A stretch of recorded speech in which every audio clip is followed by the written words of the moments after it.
ഒരു സമയത്ത് മുസ്ലിം പ്രീണനം നടത്തി, അത് തെരഞ്ഞെടുപ്പിൽ തിരിച്ചടിച്ചു. അപ്പോൾ ഈഴവ സമുദായം BJP-യിലോട്ട് കൂടുതൽ അടുക്കുന്നു. ഇത് തിരിച്ചു പിടിക്കാൻ വേണ്ടിയിട്ടാണ് ഈ സനാതനധർമ്മം അടക്കമുള്ള വിഷയങ്ങളിൽ, അല്ലെങ്കിൽ ഷർട്ടൂരൽ വിഷയങ്ങളടക്കം താങ്കളെ പിന്തുണച്ചുകൊണ്ട് പോലും മുഖ്യമന്ത്രി ഒരു സ്റ്റാൻഡ് എടുത്തത് എന്നുള്ളൊരു വിമർശനമുണ്ട്. അതിനോട് എങ്ങനെയാണ് പ്രതികരണം? ഇന്നത്തെ മുഖ്യമന്ത്രി പലപ്പോഴും ധാർമ്മികമായ കാര്യങ്ങൾ ഇടപെടാറുണ്ട്.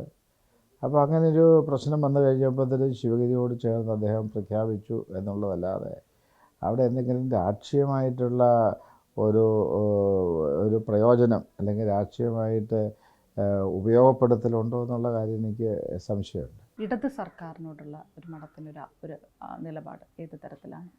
ഇന്നത്തെ ഇടതുപക്ഷ ഗവൺമെൻറ് ശ്രീനാരായണ ഗുരു ഉദ്ദേശിച്ച അല്ലെങ്കിൽ ഗുരുവിൻ്റെ ധർമ്മത്തെ ഉൾക്കൊണ്ടുകൊണ്ട് ഏറെ നല്ല കാര്യങ്ങൾ ചെയ്തിട്ടുണ്ട് എന്ന് നമുക്ക് പറയാൻ സാധിക്കും. ഇപ്പോൾ ഗുരുവിൻ്റെ പേരിൽ ഒരു ഓപ്പൺ യൂണിവേഴ്സിറ്റി സ്ഥാപിച്ചു. പണ്ട് ഞങ്ങൾ ഇവിടെ മാറി മാറി വന്ന എല്ലാ ഗവൺമെൻറ്റുകളോടും, നായനാർ ഗവൺമെൻറ്റിനോടും കരുണാകരൻ ഗവൺമെൻറ്റിനോടും അച്യുതാനന്ദനോടും അതേപോലെ ഇവരോടൊക്കെ പറഞ്ഞു ഒരു യൂണിവേഴ്സിറ്റി ഗുരുവിൻ്റെ പേരിൽ സ്ഥാപിക്കണം. പക്ഷേ അതിന് ധൈര്യം കാട്ടിയത് പിണറായി ഗവൺമെൻറ്.